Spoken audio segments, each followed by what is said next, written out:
तो कहानी की शुरुआत होती है और हमें एक लड़की को दिखाया जाता है, जहाँ पर हमें पता चलता है कि ये लड़की अपनी माँ के साथ रहती है। लेकिन यहाँ पर हम जान पाते हैं कि इसकी और इसकी माँ की बनती नहीं है, क्योंकि 18 साल की उम्र में ही ये माँ बन चुकी थी, जिसकी वजह से उसकी पढ़ाई पूरी नहीं हो पाती और इसी वजह से उसे कहीं जॉब भी नहीं मिलती है। और यहाँ पर हम जान पाते हैं कि वो अपनी माँ पर अब बिल्कुल भी बोझ बन चुकी थी। अब एक दिन हम देखते हैं जब वो अपने घर पर जा रही थी तो उसकी नज़र पड़ती है कि एक अनजान आदमी उसके घर में शराब पी कर सोया होता है और उस वक्त उसकी माँ भी घर पर नहीं होती। फिर हम देखते हैं कि वो आदमी अब मैचल के साथ बहुत ही बदतमीजी करने लगता है। अब यहाँ पर वो आदमी झगड़ा करते हुए मैचल के बच्चे को बहुत दूर फेंक देता है, जिसकी वजह से उसके बच्चे को बहुत सारी चोटें आ जाती हैं। जिसके बाद अब मैचल अपने बच्चे को लेकर फौरन अस्पताल चली जाती है। लेकिन यहाँ पर अब डॉक्टर्स को लगता है कि शायद ये चाइल्ड एब्यूज़ का केस है।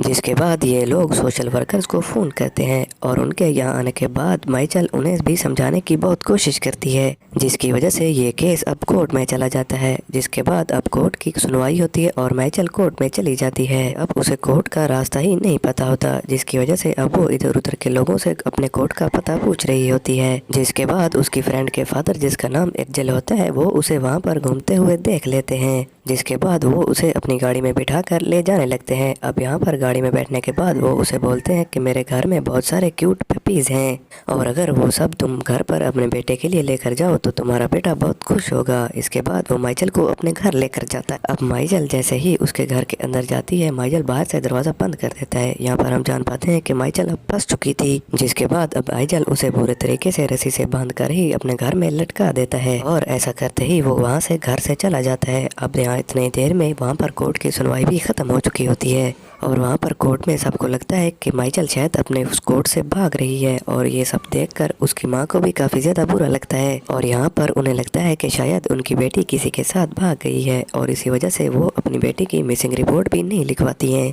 अब हम देखते हैं कि 2 दिन हो चुके होते हैं और माइचल अभी भी वहीं पर लटकी होती है। अब 2 दिन के बाद एंजल वहाँ पर आता है और उसे रस्सियों से नीचे उतारता है और वो उसे ज़बरदस्ती खाना भी खिलाता है और यहाँ पर वो उसे बहुत ज़्यादा ज़बरदस्ती मारता पीटता और काफ़ी ज़्यादा टॉर्चर करता है। अब रात हो जाने के बाद माइचल वहाँ से भागने की कोशिश करती है, लेकिन एंजल उसे पकड़ लेता है और उस रात वो माइचल को बहुत ही ज़्यादा टॉर्चर करता है। अब हम देखते हैं कि इन्हीं हालात में अब माइचल को 1 महीना बीत जाता है। इसके बाद हम जान पाते हैं कि एंजल हर रात उसके साथ इंटीमेट भी होता है और वो उसे मारता पीटता भी बहुत ज़्यादा है, यहाँ तक कि वो उसके साथ जानवरों जैसा सलूक करता है और यहाँ तक कि वो उसे ठीक से कपड़े तक भी नहीं पहनने देता है। फिर हम देख पाते हैं कि उसने माइचल के लिए कमरे में टीवी भी लगवा दिया था और माइचल दिन रात एक ही कमरे के अंदर बंद रहती थी और उसके बाद उसका सिर्फ एक ही काम था और वो दिन रात बैठकर बस टीवी ही देखा करती थी। अब हम देखते हैं कि एक दिन एंजल उसके लिए एक पपी लेकर आता है। अब हम देखते हैं कि उसे देखने के बाद माइचल बिल्कुल खुश हो जाती है। फिर हम देखते हैं कि माइचल वहाँ से भागने की कोशिश करती है, लेकिन फिर से एंजल उसे पकड़ लेता है और हम देखते हैं कि एरियल उसकी के सामने ही उस पपी को मार डालता है। फिर हम देखते हैं कि एरियल फिर से एक लड़की को किडनैप करके घर पर लाता है।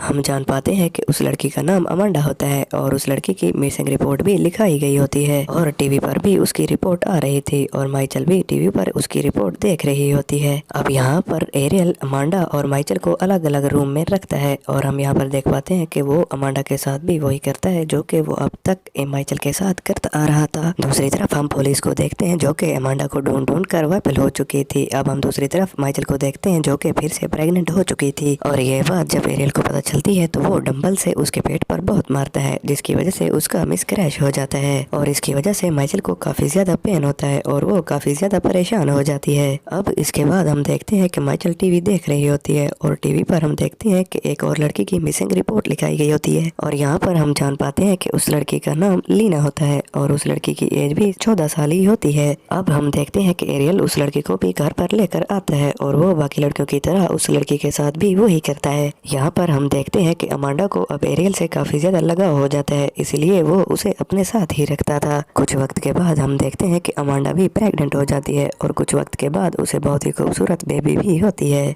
और उसकी डिलीवरी भी माइचल को वहीं पर ही करनी पड़ती है। अब हम देखते हैं कि कुछ साल बीत जाते हैं, जिसके बाद हम देखते हैं कि अमांडा की बेटी अब धीरे धीरे बड़ी हो जाती है और हम देखते हैं कि एरियल भी अब अपनी बेटी से काफ़ी ज़्यादा प्यार करने लगा था, जिसकी वजह से वो अमांडा को काफ़ी ज़्यादा टॉर्चर नहीं करता था। इसके बाद हम देखते हैं कि एक दिन एरियल से गलती हो जाती है कि वो अपने घर का दरवाजा बंद करना भूल जाता है और हमेशा की तरह वो अपने काम पर निकल जाता है। और यहाँ पर अमेंडा भी उसे बाहर जाते हुए देख लेती है और वो ये भी देखती है कि दरवाजा खुला हुआ है। इसे देखकर वो बहुत जोर जोर से बाहर की तरफ देखकर चिल्लाने लगती है, जिसे देखकर वहाँ पर बहुत ज्यादा लोग इकट्ठे हो जाते हैं। और यहाँ पर मौका पाते ही पुलिस भी आ जाती है और वो इन तीनों लड़कियों को आजाद करा लेती है। और यहाँ पर इस नर्क में रहते हुए माइचल को अब 7 साल गुजर चुके थे। अब इसके बाद हमें एरियल को भी दिखाया जाता है, जिसे कोर्ट में ले जाया जा रहा था। और यहाँ पर अमांडा कोर्ट से अपील करती है कि उसे खड़ी से खड़ी सजा दी जानी चाहिए, जिसके बाद कोर्ट उसे उम्र कैद की सजा देता है। इसके बाद हमें पता चलता है कि 1 महीना कैद में रहने के बाद एरियल सुसाइड कर लेता है